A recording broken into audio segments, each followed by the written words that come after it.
Assalamualaikum warahmatullahi wabarakatuh.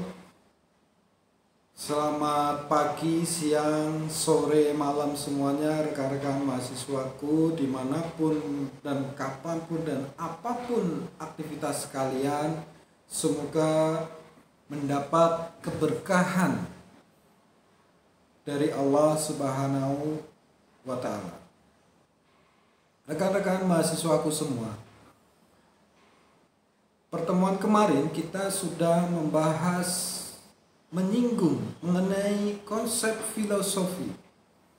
Pada hari ini saya akan memberikan pengantar bagaimana filosofi, hakikat dan makna dari ibadah salat. Rekan-rekan mahasiswaku semua, dari mulai kita kecil sampai kita dewasa, dari mulai kita belajar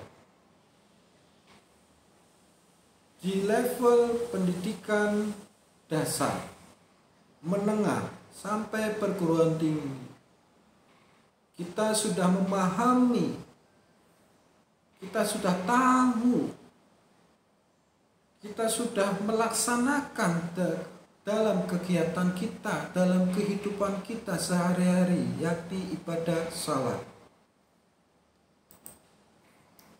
Rekan-rekan mahasiswaku semua, ibadah salat yang kita lakukan sehari-hari selama 5 waktu, ibadah yang kita jalankan adalah pada aspek rukun dan syariatnya. Ibadah sholat tidak hanya sebatas melaksanakan atau menggugurkan kewajiban kita sebagai seorang muslim. Namun di balik itu, rekan-rekan mahasiswaku semua, ibadah sholat yang kita jalani sehari-hari, yang kita lakukan dalam 5 waktu, itu mempunyai makna yang terdalam, hakikat. Yang perlu kita pahami adalah bagaimana, apa di balik Allah memerintahkan kepada kita untuk ibadah salat. Rekan-rekan mahasiswaku semua, ibadah salat tidak hanya sekedar melantunkan, menggerakkan tubuh kita, melantunkan doa dan zikir. Ibadah salat hakikatnya adalah kita berkomunikasi, kita berkeluh kesah, kita curhat kepada Allah langsung antara hamba dengan Allah Subhanahu wa Ta'ala. Kita melakukan komunikasi batin, komunikasi virtual. Kita melakukan komunikasi curhat kepada Allah. Semua permasalahan kita mengharapkan perlindungan Allah dan mengharapkan keridhaan Allah Subhanahu wa Ta'ala. Aspek pertama merupakan aspek komunikasi batiniah spiritual kita. Itulah makna hakikat ibadah salat. Hakikat selanjutnya adalah mengenai makna gerakan ibadah salat. Rekan-rekan mahasiswaku semua, gerakan-gerakan kinetis dari tubuh kita melakukan ibadah salat itu penuh dengan makna, penuh dengan filosofi.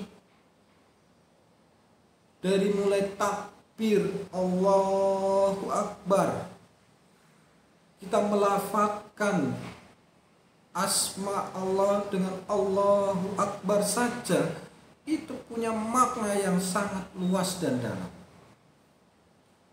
Artinya kita paham, artinya kita tahu Allahu Akbar itu Allah Maha Besar. Belum lagi tangan kita menghadap seperti ini. Belum lagi gerakan-gerakan lainnya, belum lagi sujud,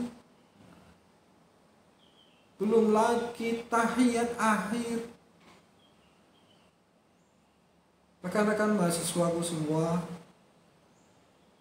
awal kita melakukan gerakan melafadzkan, melantunkan, mengagungkan asma Allah dengan kalimat Allahu Akbar. Itu maknanya adalah kita memahami bahwa Allah itu besar. Tidak bisa kita bayangkan.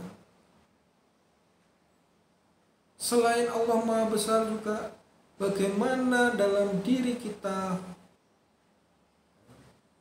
kesombongan kita, nafsu kita, emosi kita, semuanya, kita itu kecil. Kita itu lemah. Kita hanya merasa besar, kita hanya merasa kuat, kita hanya merasa sombong. Hanya di hadapan manusia. Hanya di hadapan makhluk lain. Tapi di hadapan Allah kita itu kecil, lemah. Itulah hakikat makna takbir Allahu Akbar. Belum lagi gerakan tangan kita menghadap. Maknanya itu adalah penghambaan, kepasrahan totalitas kita kepada Allah. Rekan-rekan mahasiswa semua, dari mulai takbir sampai sujud sampai duduk tahiyatul akhir, coba kita renungkan, apalagi salam. Bagaimana salam kita, tengok kanan, tengok kiri, sudah sholat, assalamualaikum. Itu bagaimana maknanya itu?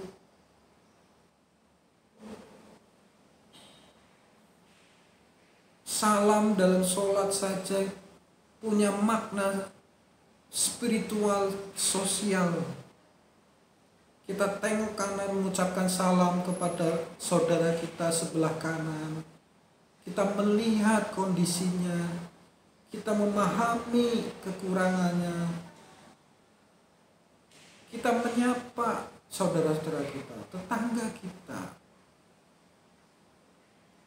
Apakah hanya sebatas menyapa, memahami? Bukan. Ketika kita melihat saudara kita kekurangan makanan, kekurangan ini, kekurangan itu, ayo kita bantu. Kemudian kita tengok sebelah kiri, bagaimana saudara-saudara kita yang sebelah kiri, assalamualaikum. Kita menyapa, wahai saudaraku, wahai tetanggaku, wahai teman-temanku, gimana kabarmu, gimana kondisimu. Apakah kita hanya menyapa, bertanya? Bukan. Sekali lagi, ketika kita melihat realitas yang kita lihat di sekitar kita, kita bantu semaksimal kita, sekuat kita, apa yang kita punya. Nah, itulah sekelumit mengenai makna ibadah sholat yang kita lakukan sehari-hari. Rekan-rekan mahasiswaku semua, semoga dengan pengantar sedikit ini kita terbangun, tergugah hati kita, kesadaran kita untuk beribadah kepada Allah dengan menggapai ridhonya. Semoga bermanfaat, kebermanfaatan buat diri saya, buat diri kalian, hingga kita termotivasi untuk beribadah totalitas kepada Allah. Demikian, wassalamualaikum warahmatullahi wabarakatuh.